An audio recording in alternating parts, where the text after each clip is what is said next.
a little while ago, maybe a month or so ago, I don't know, time is a flat circle, Amanda P sent me a new thing that she has made. So I thought we could read it, and then we'll see. But first, yes. Let me not get ahead of myself. Let's just start with this, which is Orestruck from Amanda P. It is up on itch, and I failed to get the link beforehand. I will add the link at some stage after the fact. Well, let me see. Actually, can I get it right now? Hold on a minute.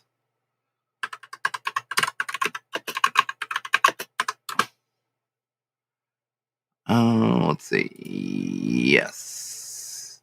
Here it is. All right, I'll post this in the chat, and I will add this to the show notes when I can. Orestruck by Amanda P. There it is on itch. I shall pin this for right now.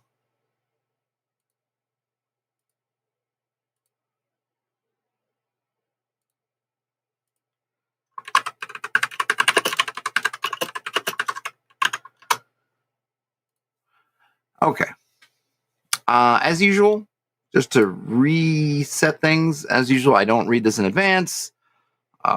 Nothing was promised. No deals were struck. No handshake deals were made, either digitally or physically. I've got some Polar Cranberry Lime Express, which would not for the working man, but it wouldn't be my choice, but it's what I got. One of those things where you get at Costco and then you get the big deals, but they're all mixed flavors, and I'm on to the flavors I like less. But it is what it is. In fact, I'm pretty sure I didn't even tell her I was doing this tonight because that's how I roll. And yeah, we're just gonna see what's what. Let me see if I change this to book view. Or at least kind of fill it up. Hopefully it'll look okay. I know that on screen, not that it matters too much, but I know things get cropped a little bit, but I think it'll be okay. Pact and surrounding environs. You know what? Hold on a minute. Let me see. Is there an end? Let's see if we can get to the end book. Excuse me. So in terms of what we're looking at here, an ossified horror, murders and rends, terrorizing miners in an ancient cavern. A warrior and his vicious gang hunt a privateer rumored to have returned home. The dreamers hunger for a bloody return to forgotten rituals. So there's what we're dealing with. Now we're back to front. We get a map of, I guess, the village of Pact and the surrounding environs. So we have, let's see, we got the village of Pact, which is marked with a asterisk. Okay. So starting there.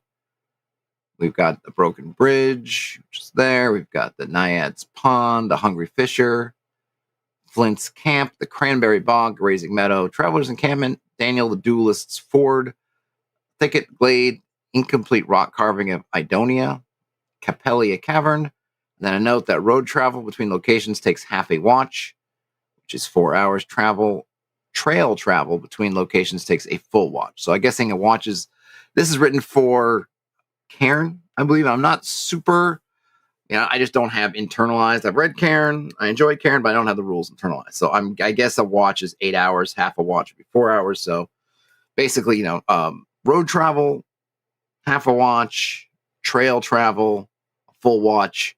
No notes are given for the wilderness, but I'm guessing this seems to be set up as a point crawl. I'm guessing so. Presumably, we're not really concerned with the stuff that's off trail or road. And obviously, if we read something to the contrary, then we can act upon that. Written by Amanda P., cover by Roque, or Roque, I'm not sure, Romero, cartography by Amanda P., editing by Sal Tamarkin. There we go. All right. Let's move along. Hey, Meyer Trumpet, thanks so much. I was wondering if you were going to join. I don't know what you're I always wonder with the time time differences, it's hard for me to say, but appreciate it. Hey, Croco. Okay, we got the setup. So, as is usual, I'm not going to read every single thing, so I might miss something. If I do, apologies in advance. I try to read the important stuff and then go from there. I used to read everything. It just took too long, and I don't think it was fruitful for anybody involved. So I stopped. Every once in a while, I'll hit an exception that I feel like I need to really do a close line-by-line reading, but for the most part, this has worked pretty well. But I will read the setup because I think it's pretty important. Orestruck and his adventure module. Orestruck is an adventure module for Cairn and other adventure role-playing games. Adventurers arrive in Pact, a village in the Tannic Forest, and discover multiple problems. A corpse thief, a cruel gang leader hunting a privateer and her crew, and a minor rescue mission into the nearby Capellia Cavern where a monstrosity gnashes victims with pincers made of stone and bone. That's cool. Within the forest lurk two minor gods, the Dreamers, who seek mortal servants to enact their bloody wills. All right, so we got a lot of stuff going on there. Oh, ear trumpets is 10 a.m. Saturday morning. Well, hello again to the future. Yeah, by 10 a.m. tomorrow, I will be running my game at Arcane Con. So, in fact, I'll be an hour in. All right, so that's the setup. We've got a few things going on here. There's a corpse thief, a cruel gang, hunting a privateer and her crew on the run, and a minor M-I-N-E-R, not M-I-N-O-R, a rescue mission to rescue some miners from a cavern where there's something nasty, and then there are two minor gods. So there's a lot going on here. So we have a timeline. I'll probably just read the first bits of each timeline. So 7 generations ago, warring clansmen co-founded the village of Pact. They raised their shared past and doused the smoldering embers, building a new community by the riverside. Okay, so they started anew, and she says it in a much more poetic language. 20 years ago, Cecilia and Enid loved and lost one another. Another parted abruptly by a class and circumstance. They both left Pact, and I guess one of them went and married, got to advantageously, sort of fulfilling her familial duty. And the other went to seek her fortune at sea. I'm guessing Enid, the one who went to sea, is the privateer. 3 months ago, Captain Enid raided a smuggler's ship and stole something precious from the city lord Melchior. Melchior rallied the Admiralty to revoke Enid's letter of marque and reprisal, making any further privateer activity illegal, and invalidated her past prizes from raids. The city's leadership issued a writ proclaiming Captain Enid an enemy to all whose capture would fetch a bounty of 1,500 gold pieces, along with anything found in her possession. This came known as the Fall of Enid. Okay, so that's 3 months ago. The city lord. Which city is that? Is that I guess it's one of those things. I'm going to presume here, because Pact, I think they said Pact is a village. So I'm going to guess, right? Let me go back here. Yeah, village. So I'm going to guess that the city is outside the bounds of this micro setting. So, whatever city, right? There's just a little bit of, say, implied world building here. There is a city who has a city lord and all this stuff. Okay. But we're not really concerned about whatever city it is. But the fact is that now Enid is wanted. Is the big deal. A month ago, Count Cecilia hired villagers from Pact and elsewhere to mine iron in Capellia Cavern. She brought along a geomancer, Ermgard, to assist the mining process. So we had these two lovers, Enid and Cecilia.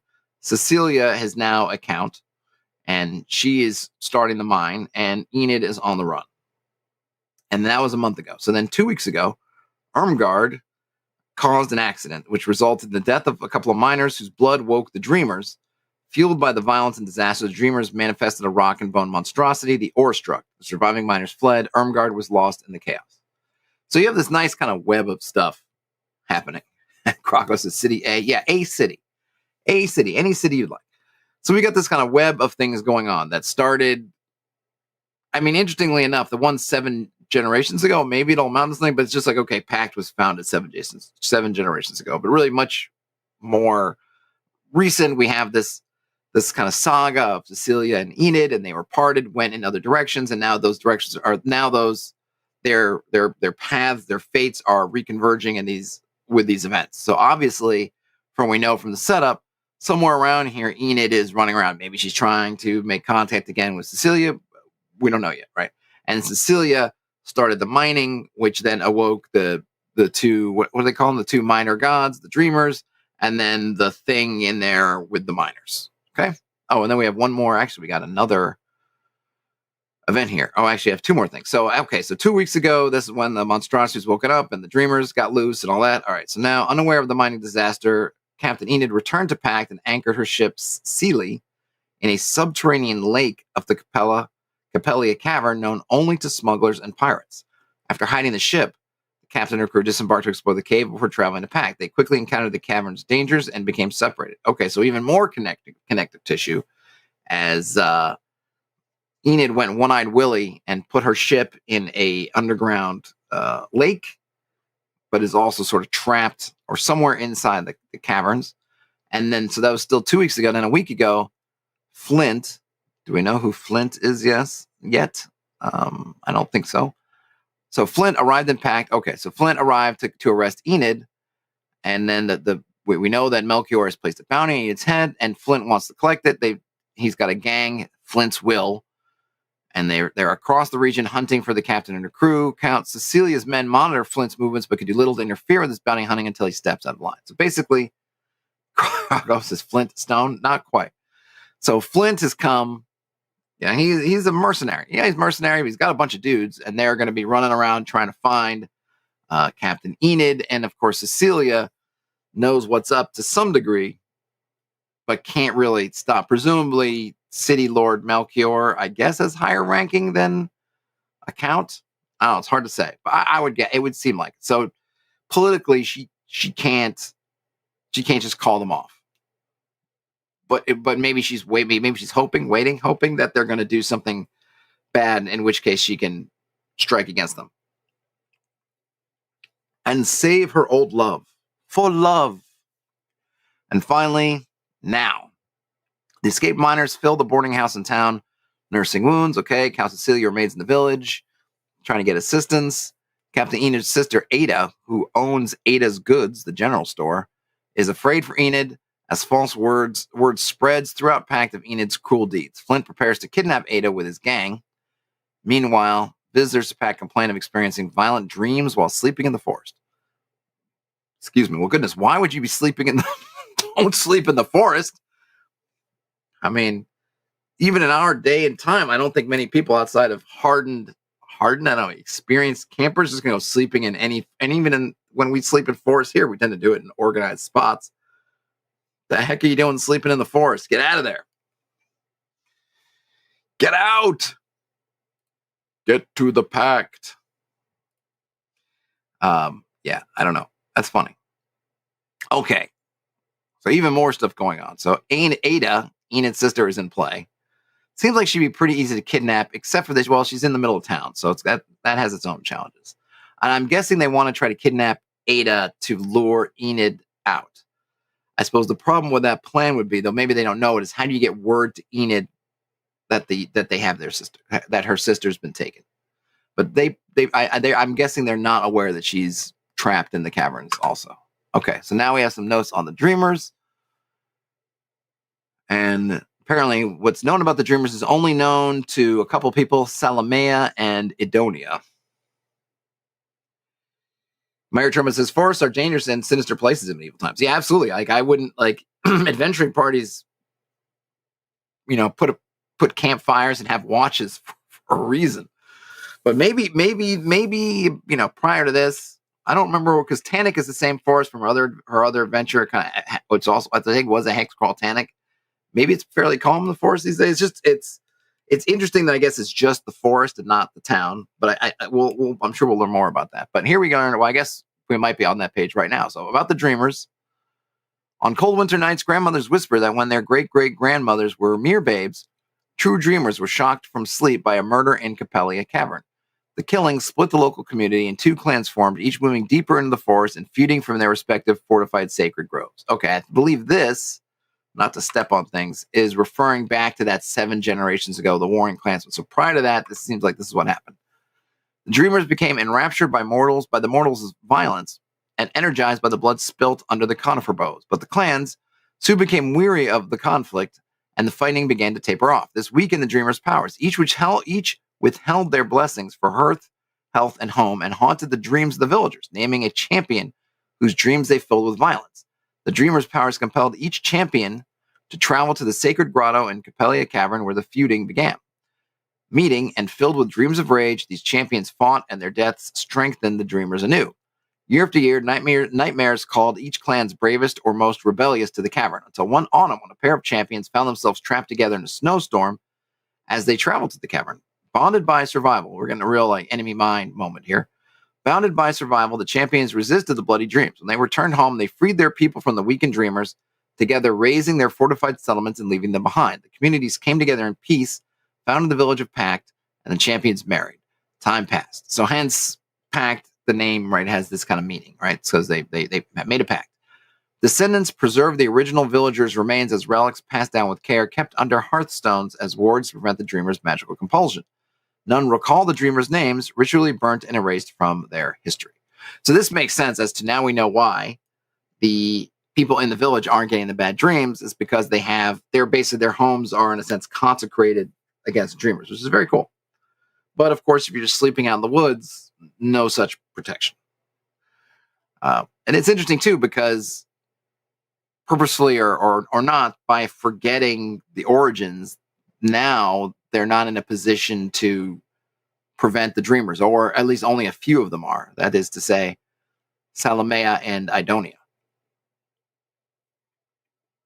That's a cool backdrop. I like that. All right, so we have some factions now. We have the village. Their drive is to live and let live. What are they really doing? They're worrying that the forest has become dangerous. How can adventurers get involved? They can rescue miners, help Simon stop the thief who pilfered his father's remains, rescue Ada from kidnapping, clear the mine. Okay, this is cool. Kago says, sometimes you got to dream. Yeah, you do.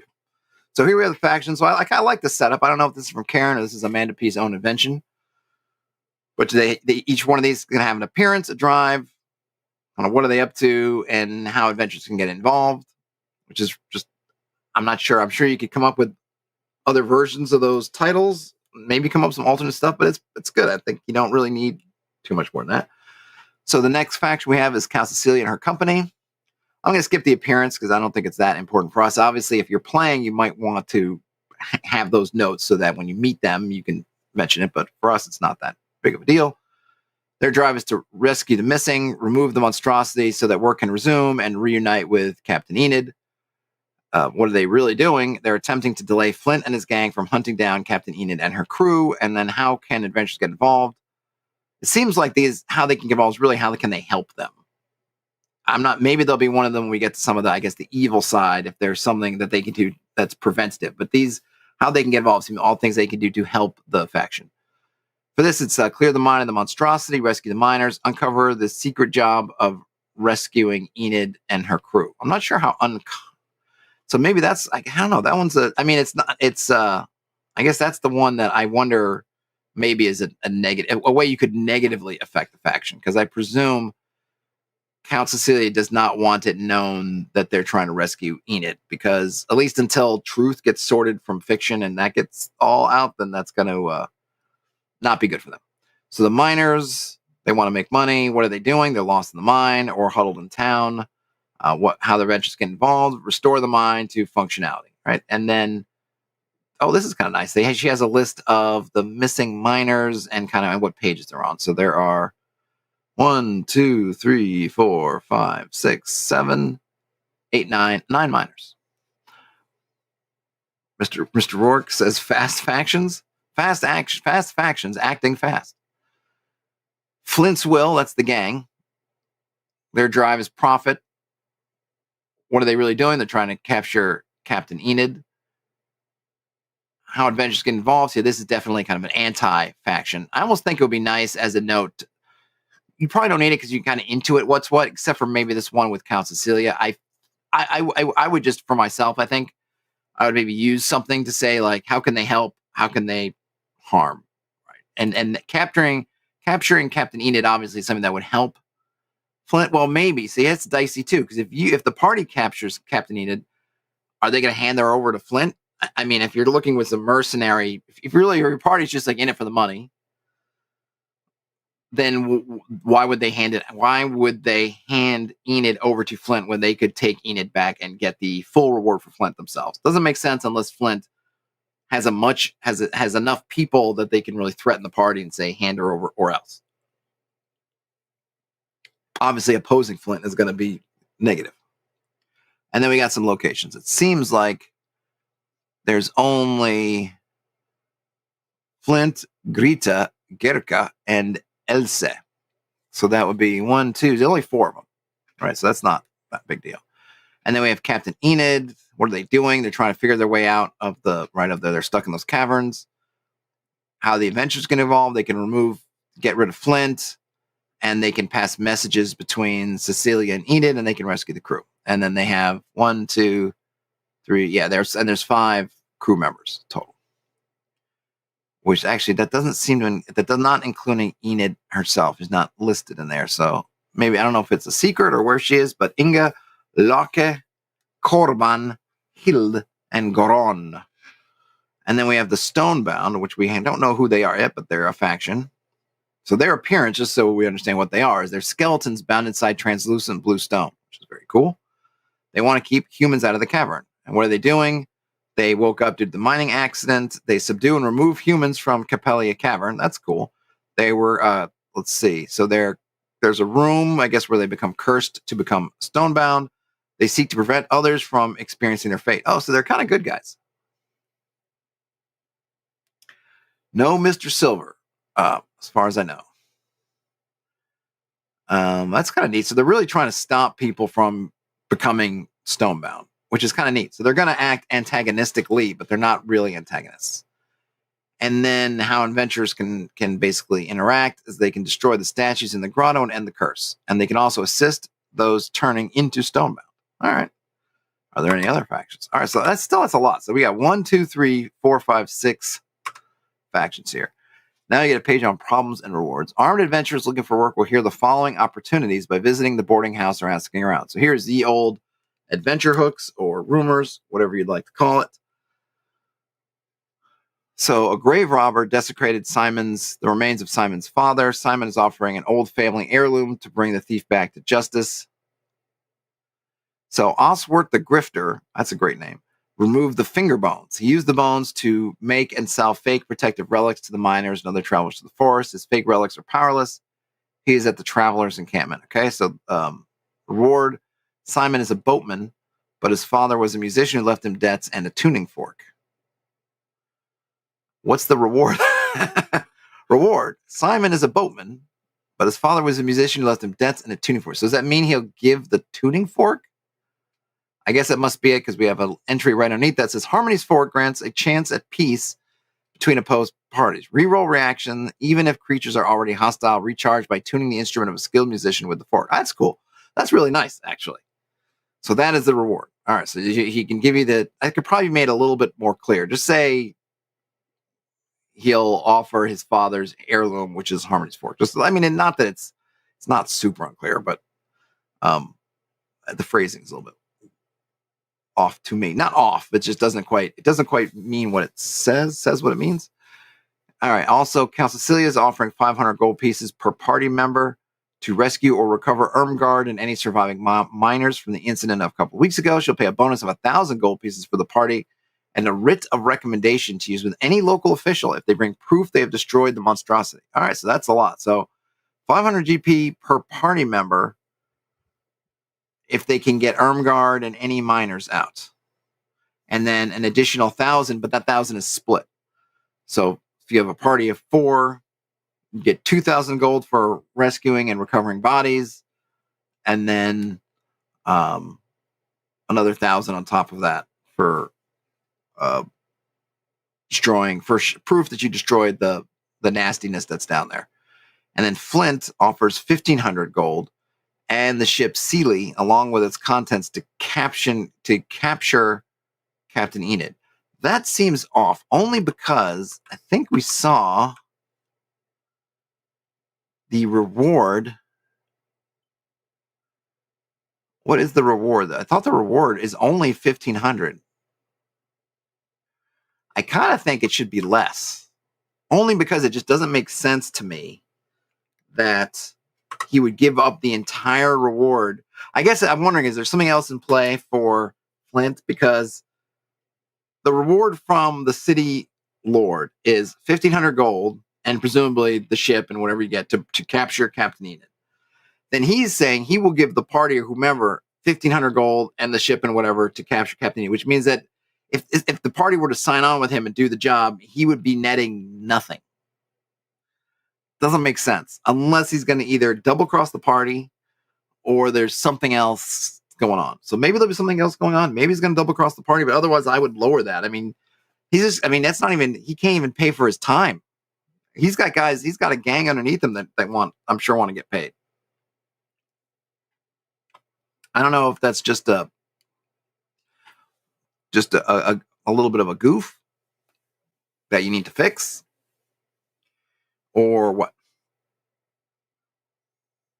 Crocker wants to know what if they put miners in. I don't think the party will get anything if they start taking the miners from the village and stuffing them down into the mine. Probably would be a negative reward, I would guess. Okay, now we have some jobs that you can be discovered. So Cecilia is looking out, trying to figure out what happened to Captain Enid, but she can't reveal it to Flint, obviously. She will offer some, let's say, 100 gold pieces per party member for information on Enid and discretion. I don't know how. I'm curious. I guess we'll see if there's how you, because they're not saying here how you would discover this particular job. Because it doesn't say in the setup who knows what. See, I like here that it says who knows about the Dreamer's secret, but it doesn't say who knows about Cecilia and Enid. Though, yeah, I don't know. They lived in Pact, so maybe it definitely could come out. I think it's more. I guess you just have to look for opportunities to slip that information about Enid and Count Cecilia in there. It probably, at least the way I would want to play it, is in town. I imagine it would seem awfully, what's the word? Coincidental that both Cecilia and Enid happen to come back at about the same time, just because, like, why? Though clearly it seems the way the adventure set up, they weren't coming back to reunite. They just happened to be in the same place at the same time. Again, unless there's something we haven't seen. Captain Enid offers the sea giant's skull as payment to rescue her crew and remove Flint. Okay, we don't know what that is yet. Oh, I guess we're going to find out right here. The sea giant's skull. If you whisper a treasured memory to learn the location and the skull are lost to time. Okay, I don't know what a Magi's atelier is, but I guess that's like atelier, I think it was kind of a workshop sort of thing. So, like, is this a magic shop? A kind of a magic shop? I don't know if that's a thing in the Tannic universe or if that's a thing in Cairn. Don't know. But I presume it's a good thing. If you don't have one or you don't know what it is, insert some other location that is good. And then the dreamers will grant a boon for successfully completing an act of perilous service. They tempt the unwary in dreams. Right. We saw that already, and I guess there's more about that. I wonder what the boon is. Now we have some rumors. I think we've read enough about this, so I'll just read. Say, let me roll. I'm gonna roll a d10 to read a rumor. What do we got here? I got a d10 right here. Number 5, father's skull and mother's bone are best kept under hearthstone. Oh, I like that. You got a little rhyme. And then we have a note for wardens, aka the GM, referee. Old bywords half remembered and uttered by elders and crones. The purpose of them is lost. Interesting. I wonder why that seems to be. I'll just say that seems like a weird warden's note. I feel like the warden's note, if you read it so far, which we have, we know that this is what they're talking about is the protection granted by the bones against the dreamers. But that note, it's a cool note. Like the language is beautiful. All old bywords half remembered and uttered by elders and crones. The purpose of them is lost. But it's for the warden. This is for referee knowledge. So why not just tell us, like, yeah, this is referring to the dreamers? I mean, unless you're reading things way out of order, which can happen, right, as you're playing through and we're reading everything in order, so we've just read the page on the Dreamers, but it could happen when you're playing that you don't have that in mind. But still, I would just say this refers to the relics and the hearthstones, and as opposed to the language is very cool, but that to me is language that I would have someone say to a character, like, this stuff's half remembered and we don't know what it means anymore, but we like to say it, kind of thing. Okay, now we have some what could happen. So I guess beginning the night of day 2. So are we supposed to? What could happen starting on night 2? I don't know, but let's just read the first one. Gurke and Flint break into the general store to kidnap Ada for use as a hostage when arresting Captain Enid. They accost townsfolk, hurting Simon and fighting Count Cecilia's guards. Okay, so that could happen. But I guess I'll just read another one. Flint flees to his camp northeast of town with the hostage Ada and reunites with his gang who have taken Enid's crew members who escaped into the forest from Capellia Cavern captive. Hey, Fogan, we are going over an adventure called Orestruck by Amanda P. Okay, so that seems like... Oh, in order. I see. So could occur in order beginning the night of day 2. All right, so then after that, Flint and the gang, plus their captives, travel to Capellia Cavern, having learned that the privateer ship is docked in the subterranean lake. On the way, they encounter a dreamer. Choose to roll, I guess, where, either the glade or the thicket, or is that the name of the dreamers, the glade, the thicket? Not sure yet. They gather any of Flint's Will's members they encounter on the way, and then finally Flint's Will arrive at Capellia Cavern. Navigating the mine's dangers, they will attempt to find Captain Enid and use Ada as a hostage to secure their surrender. And finally, Captain Enid is captured and taken to the city along with Ada for trial and possible imprisonment or execution, or they're slain in the waterfall grotto. Well, these seem to be all things that will happen in order. I think the one thing, and I guess we'll have to see, is I would like if there was a timeline. So a couple things that say it could occur in order beginning the night of day 2. So we'll have to get to day 2 and we can see if there's some roll or how do we determine whether to start this. Because clearly it's a timer of sorts, and we'll just have to see if they time it up. But in this section, we don't get a timer. We just get this. So we don't know how long it takes. Well, I guess we do know, presumably, it should take, I guess if it's a trail. So if we go back to the map, let's see, Flint's camp. Whoops.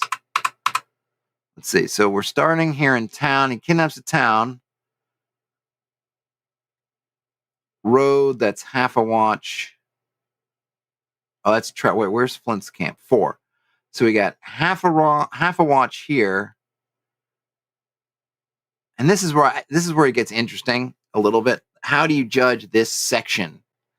I'm going to imagine, I'm just going to call this one thing. So we're not going to try to figure out like, oh, but they're on a road until this point and then they go. So I'm just going to say, so 4 hours and another 8. So basically it takes them 12 hours. It'll take them 12 hours to get to the camp. And then it's going to take them an additional 8, 12, 16. Is that 11? No, 16,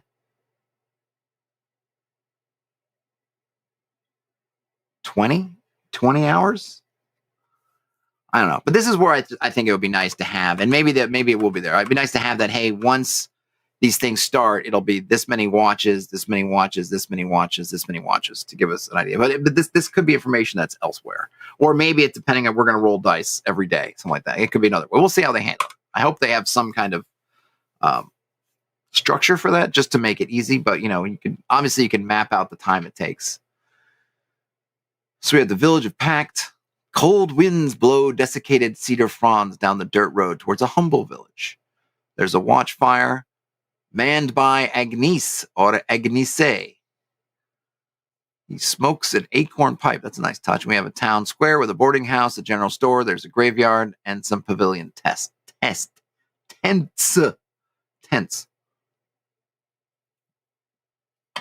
then we have the boarding house. P2, is there a map? Is there another map? That's for the caverns. No, that's the caverns. It's another mine. Oh, I guess there's two. I don't know. Where's the forest? I mean, where are these P1s, P2s? Okay, I guess it's just in there. All right. All right. I guess it's P for Pact 1. I mean, I don't really need a map, but it's just that they gave us a numbering, so I wanted to see if there was a... But, you know, there's only a few things. There's a watchfire, a town square, a boarding house, a graveyard, and some tents, and a general store. Not really a lot that you need to kind of... I couldn't see any reason to really map it out unless you think unless you're going to have a mad chase. But even then, I would just run it Theater of the Mind anyway. So no map required. Okay, we've got Count Cecilia's encampment. Croco says no maps makes you sad. Well, sorry, Croco. I'm not trying to make anybody feel sad. It just seems to me, I do find that settlement maps, I don't find them particularly useful for me because, I don't know, I guess your miles may vary, but I don't find myself going like, go down this thing. And then, to me, I don't run it like a dungeon. So I'm not saying to someone, okay, you go down go down Main Street, then you turn left at Acorn Avenue. Then you take a right on Pine Street. And then you take another right, and I'm not doing that. I'm just, maybe if it was a big city, you might talk about neighborhoods and maybe the types of streets. Are they narrow? Are they broad? Do they seem, rich, poor, industrial, whatever, trade, commercial? Think about the people. Are the streets different? Dirt, cobblestone, something else? But I don't know. Like, other than that, it's just, and if you have a little village where you basically everything's just around the village square, it's kind of like there's nowhere to go anyway. It's like you come in, the road goes to the middle of the village, presumably the town, and it's like, oh, there's a general store. Oh, there's the goods. There's the thing. It's like, where are you going?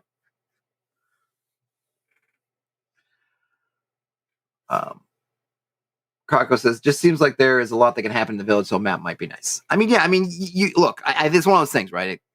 It could be a nice to have, but the actual positioning, I just think to me, it's a thing. Like if you're running this and you feel like it's important for you to have it, then just draw something, I guess. I mean, yeah, sure, they could use one of those things, one of those town builder apps to create a little town. But I mean, it's a village. It's not even a town. It's a village. Like actually, this would count as a town in my world, but for purposes here, it's a village. It's tiny. There's not a lot there. Everything's going to be in a circle. Like I said, I just envision is literally just everything in a circle. Like there's a central area, and everything just kind of is not even spokes. It's just all there, and then you're going out of town again. So, what is there really to map? But yeah, I mean, just draw it out if you need it. It is if you're doing, for folks who are very cartographically talented, you can add a map in there, and it's nice. But I just personally find I just don't end up using them much. Count Cecilia's encampment, and we have what's the notes about the guards? I do like these little sidebar notes. Abbott is an inexperienced young soldier. Flora, a salty old soldier, deceptively relaxed but deadly. Okay, cool. So there are two guards here, and we just get some notes about the guards. We have Count Cecilia's pavilion, her secret. She broke Enid's heart when they were teenagers, a source of great regret. She received a letter from Enid asking for a meeting 2 months ago. Enid is a week late for their meeting. She thinks Enid's sister Ada may know more, but fears to reach out with their history. Okay, so it wasn't just coinkydink. Enid asked her to meet. And Count Cecilia, whose nickname is Sealy, that's the name of Enid's ship, so we get a little bit more there. So there are some clues that you could try to filter in there. So if we want to try to get the party to become aware of this relationship, one of the things you can do is note about the ship. That maybe someone in the village calls Cecilia Sealy, and what isn't Enid's ship called Sealy? Like, oh, why would they do that, right? There's history there, and of course, I feel like once you start to say like, you make that question like, wait a minute, is there a history there? Then someone will tell you, and then you can start putting things together. Okay, Ada's Goods General Store. We got Ada. We get Captain Enid didn't come home. Ada sent Simon to the usual secret dock, and he didn't find anything. There's a graveyard, open grave. Oh, okay. So this grave isn't actually one of the Hearthstone graves. It's just a regular grave. And it's this, okay.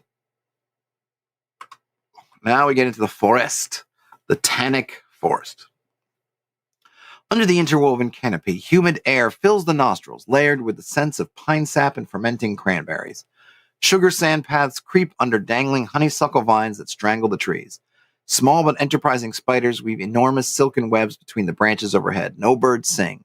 A creek trickles in the distance. Most mornings, fog rolls across the hills, ducking under the lowest boughs of the pitch pine trees until it is burnt off by the midday sun. The occasional afternoon rain strikes before an early autumnal dusk settles, sickly yellow stars and a harvest moon peeking through the tree canopy. Altogether, with that description, which is a beautiful description, it does not sound like the place I want to go to sleep at night. So, yet again, if you're a villager, don't sleep in the Tannic Forest. It doesn't seem like it's that nice a spot. Go back to your homes. Just don't do it. So we have some forest encounters. The Capellia mine is about 2 days travel from Pact, and we have that map. There's a wilderness events table that they're just pulling straight out of Cairn. I don't have Cairn in front of me, but if you roll a 1 on that table, then you roll a D8 on here and get one of these.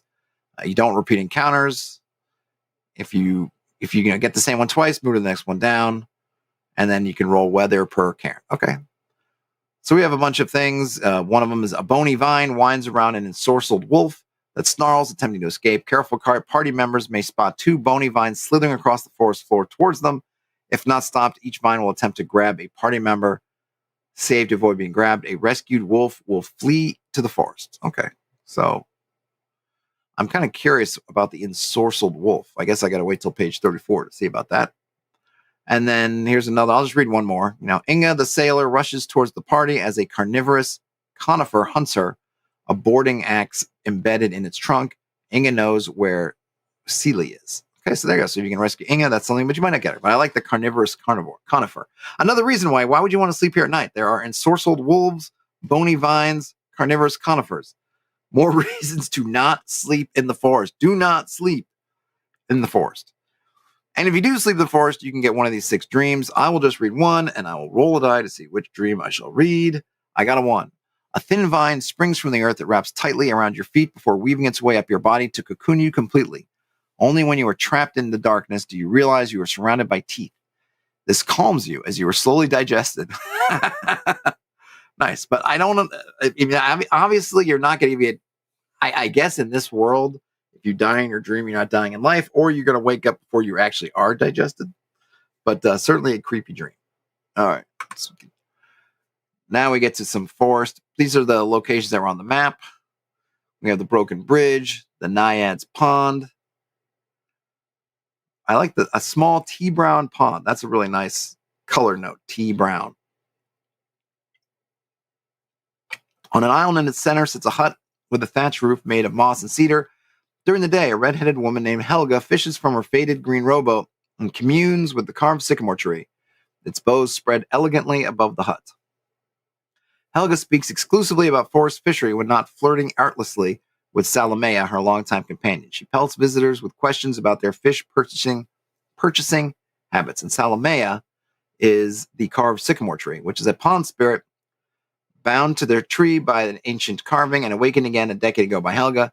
She can manifest in human form on the islet and in the pond, clad in a woven pitch pine and blueberry bud dress. Her warm voice creaks from inside her trunk. She is young compared to the surrounding forest. She desires local news and knows to be wary of the dreamers. All right, cool. So there's a way to get something. I'm just curious. I don't know. I'm wondering what a pitch pine looks like. I'm assuming it's a real tree. Let's see.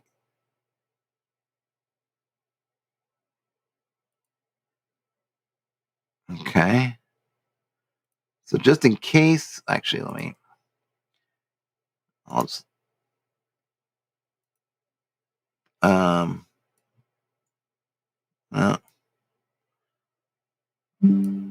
that's not really what it was. I'm just going to put this here just in case you're wondering. That's a pitch pine, I think.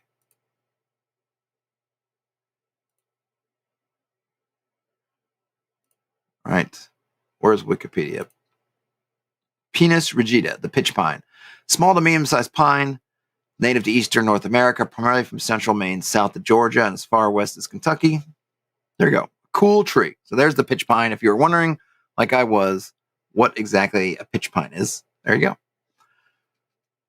If the adventurers share local gossip or entertain Helga's questions, Salamea will direct Helga to share dried fish for their travels. Eating a fish freely given from Salamea's pond will gird the spirit, removing deprivation and fatigue. I'm guessing those are just, I'm guessing there's no mechanical effect, though I might give you something. I might have it, I might actually say, just me, feel free to add this little hack, if you will, that if you eat the fish from there, you won't get the bad dreams if you sleep in the forest. I would do that for you. See, I'm a giving soul. I am a kind GM. That's what I would do. All right, the hungry fisher. The stench of stomach acid wafts through the air, rising from a small glade that interrupts the forest trail, or a loud gurgling and a voice yelling faintly. At the center of the glade is a grass-edged pit with a wet clay interior. The hill sleeps uneasily. It takes a great deal to awaken it when its belly is so full.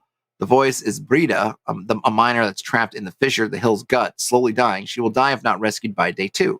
She's at the bottom of a 20-foot hole, but someone will need to descend and dig the constricting clay from around her legs before she can be rescued. If saved, Brida shares that she encountered bone spiders in the mine. And a note, the hill will remain full for 7 days after Brida's death and not seek future meals. It's really cool. I do have questions. How does the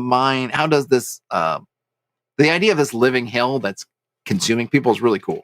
I would like to know, how does it seek meals? What does it do exactly? Because, okay, so if, I don't even know if is the scope of this adventure such that you will still be playing it 7 days? I'm not sure, because let's take a couple days to get here, a day or so back. 7 days, it seems like you're probably going to be at the very end. But I guess it's a good note if you plan to make this a location you might return to. So I kind of, we're going to make this note about, hey, it's full. Well, how does it feed? Does it move? Does it sliding around the landscape? Is it there? Is it like a sarlacc? Does it cover itself up like a pit trap and then you fall in and do it? And is there a way to hurt it? Can you hurt this living carnivorous hill? Does it can you stab the ground with pointed sticks to do something? Is it magic? Could you cast magic missile, lightning bolt, fireball at it? Does that do anything? I don't know. Might be nice to know, but it's a very cool creation. We have Flint's camp. With some notes about the camp. Gurke is here, a mountainous man with a hoarse voice, a maul and a chain, and wearing chain. His maul and chain. Swings his maul and chain. Is the maul on a chain, or is he wearing chain? We don't have stats here, so not sure yet.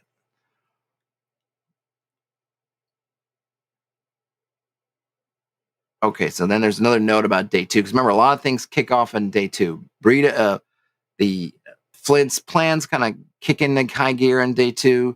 Brida will die if she's not rescued by day 2. And then a note here at Flint's camp that on day 2, the camp is empty until late evening when Flint, Gurke, and Ada arrive. I just want to check something because it makes it seem, when is this stuff going to kick? It doesn't. So if the night of day 2, they come to the general store, but it's 4 hours. Yeah, the timeline seems to be a little bit off. Wait, their camp is here, right? Is there 4 or 7? Yeah, their camp is up here. Timing doesn't make sense. If they start their plan on the evening of day 2, they can't get back to their camp the night of day 2 because it's 4 hours. It's 12 hours. If they go at, presuming, I don't know what you're talking about. Saying autumn. Let's just say it's essentially even day-night cycle at this point. If they were to start at sunset, they wouldn't get there until sunrise, minimum. And then they'd be going in the dark. I don't know if Cairn's rules for traveling at night, but I feel like either they have to get to their camp at day 3 or they have to start their thing on the first night. I might ask her about that if I have a chance. That seems a little bit like they're moving faster. So I get that day 2 the camp is empty because unless they're because it says right it did say that they were going to do their events starting in the evening, right? Beginning the night of day 2. Yeah, that needs to be the morning. Then they could happen. Otherwise, the timeline's too fast for travel. Unless we're going to read that they have some items that they're able to move faster than the party could move. We have the cranberry bog, acidic and reeking of rust. The gluey bog lacks a clear path. A trail of unstable logs propped on mush and bushes meanders through the morass. Melodious singing echoes between the hollows, volume and distance varying moment to moment. Only wild cranberry bushes and swamp azalea thrive in the acidic, cloudy water, choking the bog's shores and spots above the waterline. Wading through the bog water draws the attention of bog iron spiders. Shiny glints can be seen through the cloudy water. Cool. A lot of spider stuff going on. So there's bone spiders in the mine, and there's bog iron spiders in the bog. We have a grazing meadow. And we've got the traveler's encampment. That's where this guy Osworth, the guy who stole the bones from the grave. Ingolf, a supposed mystic. Bosun's mate Holda, who's like obviously one of Enid's crew. Maid of honor Erin seeks information about her sister Sigrid's wedding party, which is late returning after picking wildflowers. She last saw them traveling in the forest. If her sisters return, she'll say thank you and spread word of the party's good works and Pact and to other travelers. Well, that's nice. And there's an escaped miner, Fulgit, who's there, and then Elze, who is a aging laundress who I guess is trying to get to the city, capital C city. But she's not. She's a spy working for Flint. It's all a ruse.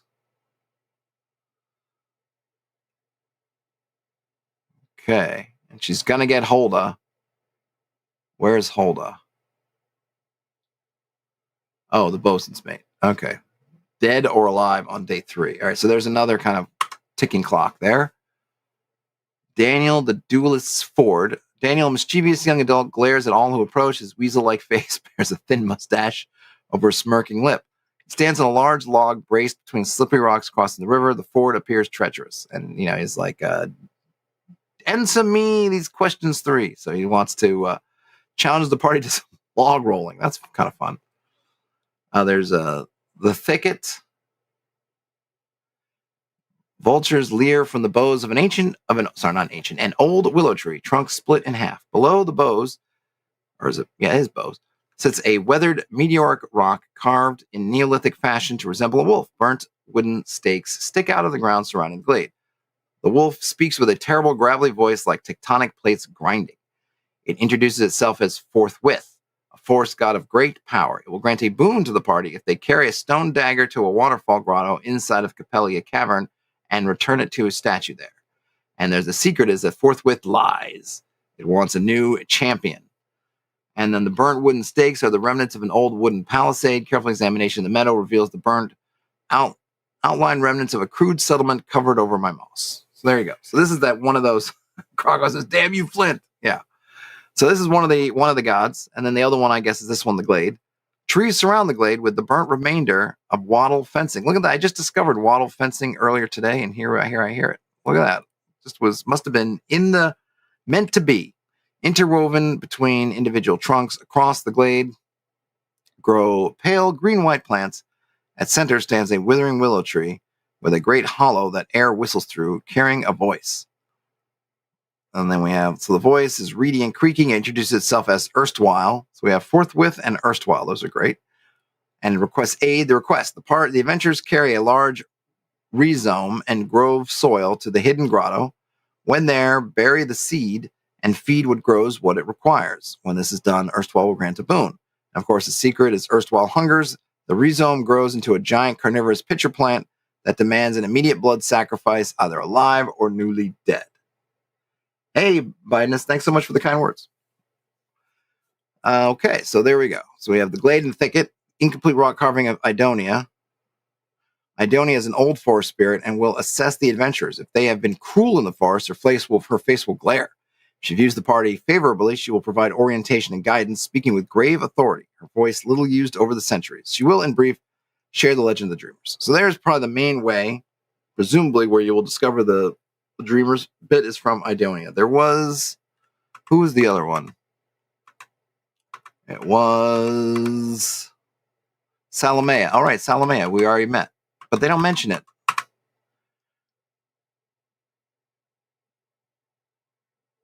She's young. She desires looking nose to be wary of the dream. Yeah, I would probably say that Salamea will also mention the Dreamers. I'd add that note or write it in there. That Salamea will also hip you to the Dreamers. So you have a couple of ways to get that. Okay, now we're into Capellia Cavern. That's some nice maps. I'm not going to read all the rooms. I think you're going to get the gist. You can see. Maybe I'll read a room just to see the layout of it, but. So the cavern itself, precious ore and faded relief carvings hint at an ancient divine purpose. The Orestruck charges violently through the dark passages, eager to consume. Outside of the mine entrance are structures reduced to splinters by enormous pincers. The mine has two entrances: the main entrance, and the rail entrance. So the main entrance is passable for an average-sized person. The door was nailed shut using iron spikes and then hacked down with a bladed object from the inside. The rail entrance.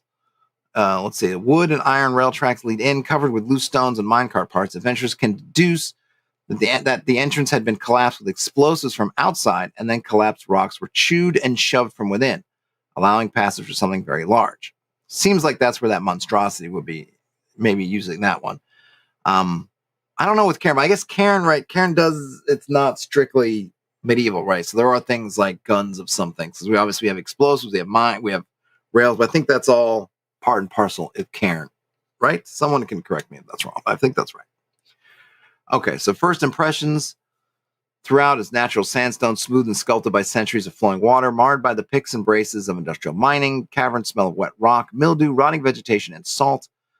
There's a narrow stairway that descends through a natural fissure, which has been widened and braced with rough-cut logs. Along the stairway walls hang empty torch holders at regular intervals, each beneath a streak of black soot. And then we have some random encounters. I will roll 1. Let's see what I get. 6-sider gives me a 3. Mimic Mischief. Illusory chamber appears along a hallway or chamber. The tells are the cavern walls are wheezing, smells like wet heat contrasted with the cool air of the cavern, and its desires to consume prey. I guess we're going to get more of that on page 35. And then we have some. This is kind of nice. I mean, I don't know why. I don't know why I say it's not that it's not nice. I was gonna say I like it, but at the same time, it's an adventure. So it's from the warden being the GM's perspective anyway. But here we have some specific guidance. So I like the guidance. It's kind of funny, warden guidance, but the wardens should be the only ones reading this, really. But still, I like specific guidance. Like here are some things. But I'm not gonna read. I'll read about the Orestruck one only because I think that's maybe the most different or unusual thing going on. The Orestruck is a local effect as much as it is a monster. The warden is advised to use the environment and sign results on the Cairn dungeon encounter roll to emphasize the Orestruck's presence, searching through the cavern looking for prey. It moves fast despite its enormous size. Yeah, I think that's good. I would say that, I don't know why I'm saying this, but you don't need to tell me the warden is advised to. Just say use it, because this is warden guidance. It's the adventure. I'm already the warden. You don't need to then say the warden is advised. Just say, hey, it's a local effect monster. Use the element, environment, and the sign results. Just, you can skip a little bit of, cut a couple of words that don't really add anything.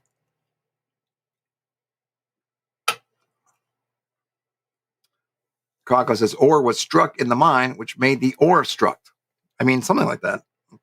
I think it's more blood was spilt in the mine, awakening the ore struck. But I think it's, it's a construct made of ore. It's a cool word. I like it. That's a creature name, just as a creature concept.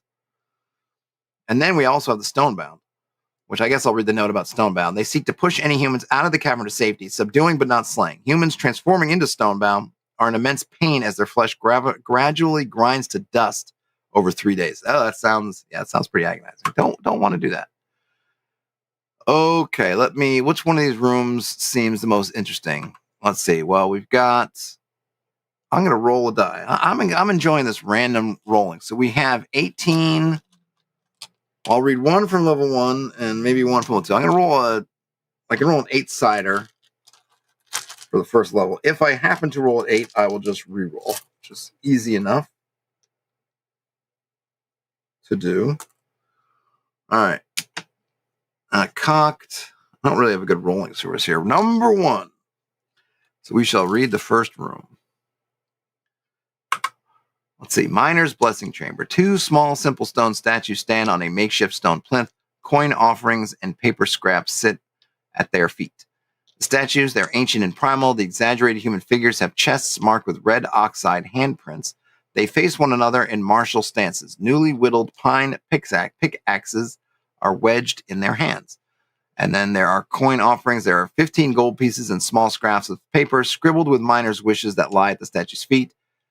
If you take an offering and fail the next save, take an offering and fail the next save, leave an offering and succeed. Oh, I see. So if you take something, so if you were to go, oh, look, free coins and grab one, you will automatically fail your last save, the next save you take. If you instead leave an offering, you will succeed on your next save. Actually, it's a nice thing, even though it seems like these two guys are, well, there are hints about the idea that the champions fighting, but it actually has a good effect. Okay. So that's it for level 1. And then for level 2, I will roll a d20. Again, if I roll 19 or 20, I will simply roll again. And I rolled a 4. So we'll read the 4th room. All right, that is... Okay, they are in order. So that would be... The 4th room would actually be 1, 2, 3... It'll be the connecting chamber. I might go to the 10 or 12 if it's boring. Oh, no, there's a lot of stuff here. A long, narrow room with 6 barrels stacked along the west wall. Stone rubble and loose piles surrounds the east entrance. At the center of the room sits a woman shielded by floating rocks forming a protective sphere. 2 urns sit against the north wall. So inside the barrels, it's kind of dried beans, oats, and dried apples. So Ermgard is the woman. Let's see. She's holding a metal rod. She's exhausted and cautious, requiring reassurance to lower the stone barrier. Ermgard is she's not going to last much longer. She's trying to project confidence. She knows, she kind of has a sense of what's going on. If you can get rid of the Orestruck, she will provide the Rod of Command Stone. Oh, that's nice. And she'll give her she'll give them her tome Stone Egg. That's also very nice. Cargos's mines are pretty tricky to map with all the different shafts going at various angles. I mean, I think, yes, a real mine. This, not so much. But that's fine. I mean, I would not want it to try to, I think a real mine, I think would be awfully confusing for everybody. And yeah, I wouldn't try to map it. I mean, I think we'd want to make sure, if I was going to try to map it as a mine, I wouldn't look at some kind of modern mine.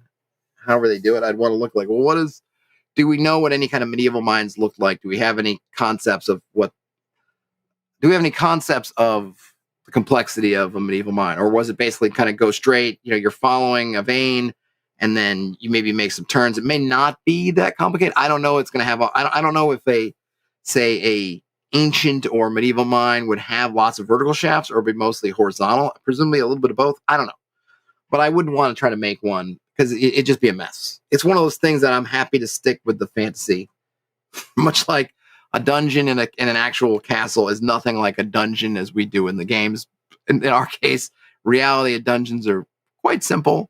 There's some cells, maybe a couple things. It's pretty much that's it. And then, of course, in fantasy, dungeons are these crazy, sprawling, massive places. Often, not always. Cargo says, looks like they mostly dug downwards. It might be. There's like a bunch of pits. Basically, yeah, I don't know. But I'm definitely fine with something that fits more or less a dungeon kind of design. Okay, cool. So that was... Oh, wait, no. So that was the... So Ermgard is here. So she's not dead. So you actually can get to her, and she'll give you some stuff.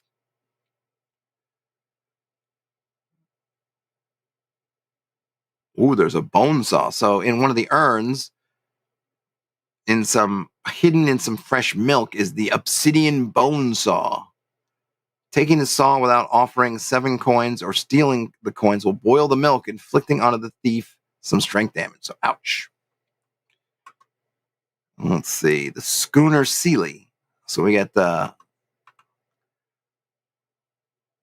Is there anything interesting? So Captain Enid is on the schooner. She's injured.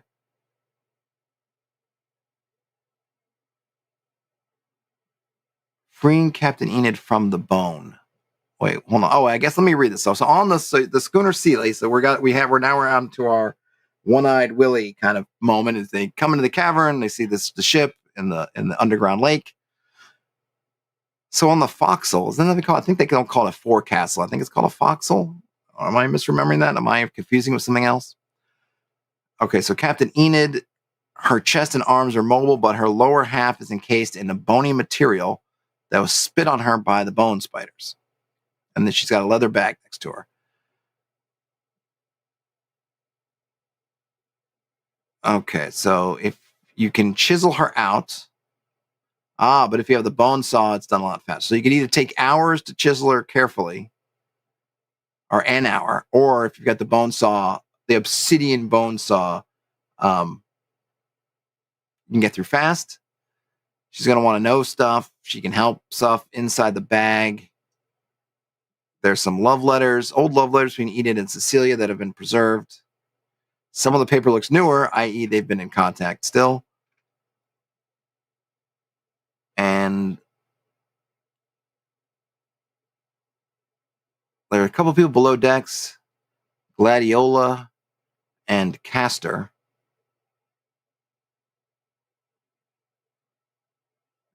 I don't know. Are they supposed to be mad?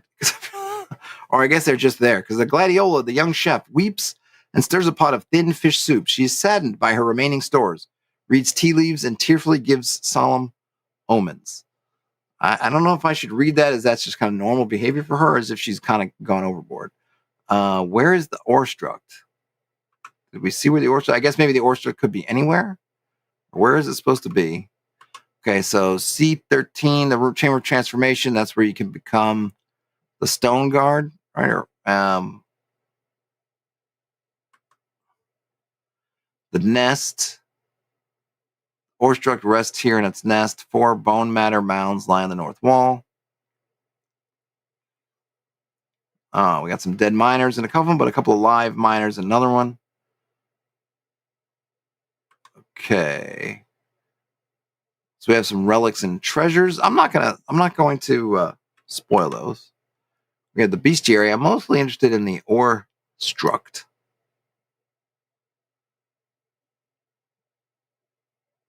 Oh, Flint's got himself a saber of striding.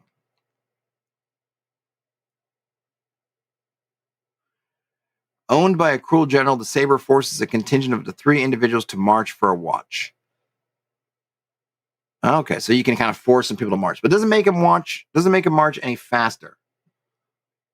So I still think there's a timing issue, or just you need to figure out the timing and maybe reset the clock, switch it from day 2 to day 3. Something to account for the travel time for Flint and his folks. I was curious about the ensorcelled wolf, half flesh, half stone, silver wolf with stone paws and wicked claws. Oh yeah, we got a nice rhyme going in there. Sylvan howl induces fear on a failed will save. The victim cannot take an action until they make a successful will save. That's interesting. I'm sure some people will not, enjoy that, because if you just get unlucky with your will saves, you just can't do anything. I might change that to have them have to act on their fear, like on an unsuccessful will save, they have to act according to their fear, and it doesn't really change it much, but it means that, because I don't mind if you're if someone says, oh, your character's under a fear effect, you're afraid, like, you can just let the player determine, obviously within reason, how they need to be afraid. Like if they say, I'm so afraid of the wolf that I run up and attack it with my 2-handers. Like, no. But at least in terms of what they do they run away? Do they hide? Do they try to crawl into a hole? Do they climb up a tree? You can just have some fun with it, and at least they get to do something. You're just kind of stuck until you make a will save is kind of a less fun version of that. Just say no, let them. And actually, it also opens up some interesting things. I mean, some players will really just get into it and just be like, yeah, man, I run headlong into the forest. I don't care where I'm going. I'm not paying attention, which can add a complication because now somebody's lost. You got to find them. Or they could try to be more tactical and be like, is there something I can hide behind right here? Can I hide behind the party members? And of course, you can have a negotiation with whether that fulfills it or not. But really, the idea of it here is you're just not acting. So anything you're doing that isn't, and in this case, presumably acting is really just, you're not attacking the wolf, right? You're not acting aggressively to the wolf. So whether you just hide behind another party member and cower, whether you climb up a tree, whether you get behind a rock, whatever you do, you're not really acting, right? So it fulfills the same idea without just having it be like you fail a save, you just sit there on your hands for a turn. Krakow says, run like the wind. It's pretty much. Oh, the carnivorous conifer is another good one. It's a false conifer tree that drags itself across the forest floor using spiny tree roots that emerge from beneath the earth. Critical damage. Victim is pulled beneath the earth by the grasping roots to be devoured. Ooh, that's nice. And then I did want to see where is the Orestruck? Okay, giant pieces of rock linked together by human bones in the shape of a giant centipede. Oh, okay, so that's not at all what I was thinking it would look like. I was thinking it would have, I was thinking something like a crab-like since it mentioned pincers. Compound eyes that can only see light and movement. Movement sounds like 1,000 bones cracking simultaneously mixed with nails on a chalkboard. That's kind of a cool idea. So it's movement, I guess. Okay. Bone spit encases creature in bone. Dex to avoid. On a failed save, the victim is fully covered in quickly hardening bony material, which sticks to the ground. The victim will suffocate if not rescued. The Orestruck can use his ability once per time encounter. All right, so it can only kind of bone spit one person, but obviously, Cargo says only 10 HP. Yeah, but it's got, because remember, we're talking, it's hit protection, right? So if I'm remembering my Cairn, after you whittle down that hit protection, you still have to go down its strength, I guess. Whatever, right? So it's really got, before death, it's really got 26. Some more or less. So yeah, this is Cairn rule. So it works a little bit differently. So you got to add a little bit on top. So it's hit protection. Like I said, if I'm remembering correctly, hit protection goes down first, and then you start affecting your attributes directly. So it's that 10 HP is actually a bit more than that.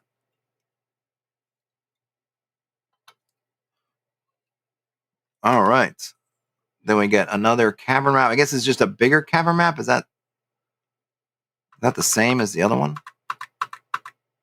Okay, so yeah, it's just okay. So cool. We have two versions of the map: small one and a larger one, and that's it. Quago says, still seems a bit weak for a walking pile of rock. I don't know. I don't know. I don't have a good sense of, well, let me see. Hold on. All right, Croco. All right, Cairn has that online, right? Let's see. Here we go. The Warden's Guide to Cairn. Let's see. All right. We're going to put your money where your mouth is. All right, so let's read what Cairn says about creating monsters. Principles. Okay, hit protection. A creature's ability to avoid danger, whether through toughness, speed, or skill. Give average creatures 3 hit points, give hardier ones 6, and give serious threats 10 or higher. So it's already, so per the Cairn guidelines, it's at 10. So it is a serious threat. I suppose you could say higher, but 10 or higher, so it's higher.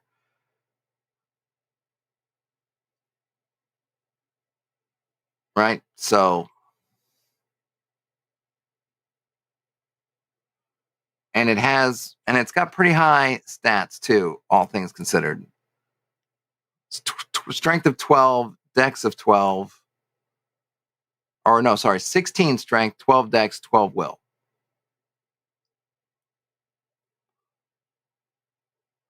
Croco says they would have classed it as a deadly threat with like 20. Well, I mean, the ability score is 14 is noteworthy, and it's got 16 for strength.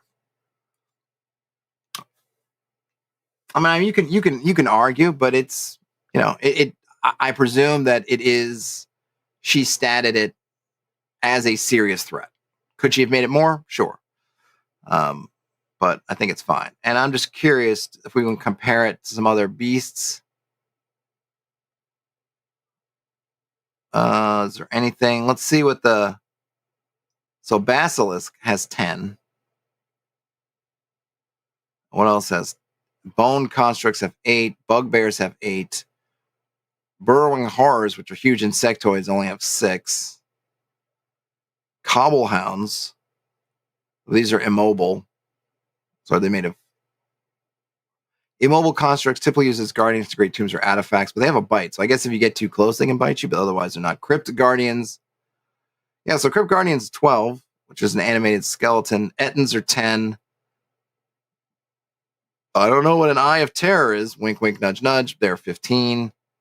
Frost Elves. Yeah, I don't know. I mean, it's definitely sitting in the higher echelon, but yeah, there are definitely things. Dragons are 12. Grizzly Bear is 6. Watchers of the Woods are 12. Yeah, I don't know, because it's hard to, some of these, it's like, well, how do you... I mean, this is where kind of HD... Well, I guess it's the same thing, right? So Hooded Men have 12. Hydras have 12. But Hydras also have that 2 armor as well. As this is, I don't know. I don't know. I'm not an expert on Cairn, but it feels like it's... I'm gonna go... I'll go with her expertise over my fumbling around. It seems fair. It seems fair, I guess. I don't know. What are we thinking? So I think this is really cool. I like... There's a lot going on, but it's all kind of interconnected, which I appreciate. The timeline, I think, needs to be fixed a little bit, or I just need to be explained. I would have liked, which I think I will say that... I mean, there's some little things that I think, like, okay, for myself, I would change, but I can easily, just having read it this time, go and write some notes saying something like, okay, taking basically what could happen and just lay out the timeline. And I think that's something I think I would do. I would just say, let me lay it out. So this is happening day 2, day 3, day 4, day 5, day 6. Just kind of lay that stuff out. So it's like, okay, because because in certain places there is that, like, well, after day 2, after day 3, this happens, after day 4. So you want people to keep track of the time. So I'll just have everything trigger on these different time frames, and once they start, you can say they will be here day 2. They will be here by day 3.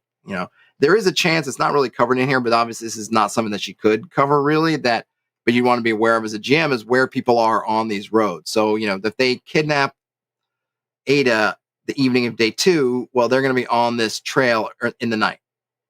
If they would, it really makes more sense that they would actually do this in the morning. And maybe that's what I'll change is, hey, they kidnap her in the morning, maybe early morning. Everything's quiet. The fog's in the air. The dew is on the ground, and they grab her and go. And that way they can spend that day 2, they're moving.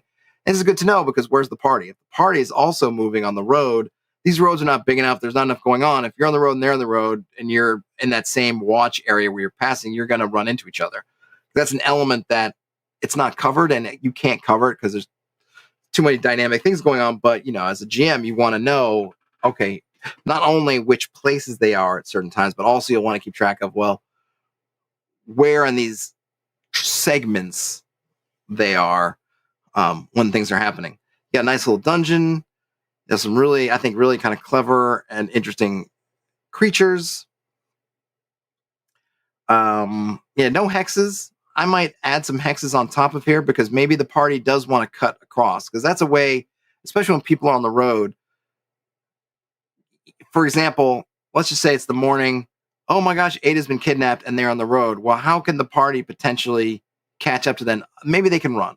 Oh, we're going to move faster. I assume the other people will be hustling too, so it's really hard to catch up. But you could say, well, can we cut over here to the river and then ride the river down with it? It's dangerous, but maybe it's faster. Those kind of choices. You don't get those. That's one of the things I like about a hex crawl is you can kind of have those choices that you don't get in a point crawl, because unless because there's no path there. So we only know the path times. We don't know these other times. We don't have, I would want to say, like, oh yeah, you can here, and then, all right, it's down, and we can talk about a danger. Maybe they've made friends with the old boatman, and they can get some boat, and I don't know. Or they're known going to the camp, so we're going to try to cut across. what dangers are there. You know, so I might want to open it up a little bit to, you know, of course you could probably do it with rolling dice. Oh, let's roll dice and see if you're able to catch up. Whatever. I mean, that's obviously another way to do it. That probably sticks more within the point crawl. But my inclination is like, let me add some hexes. Let me overlay some hexes on here so that I can do some of that kind of, for myself anyway, be more open and kind of off-roading stuff. Or if people like run away into the woods or other things. But yeah, I think it's really well made, well written. It's got a nice story. It's built a nice little micro setting. Good stuff. Thanks to Amanda P for sharing it. It was a fun read, and it's really well laid out. Very simple layout, but nicely done. I like the green color. Nice maps. Yeah, I don't know that I have really too much against it. Like I said, I will defer to her, and I think Yochai is listed as a thanks too. So presumably, yeah. So special thanks to Yochai. Reading and development. So yeah, so I'm sure she's gotten, besides her own honed sense of what's balanced, I'm sure she talked to Yochai and others who know way more about balancing stuff for Cairn, or balancing or statting stuff for Cairn than I do. So yeah, great stuff. So that was really awesome. Okay, so that was Orestruck.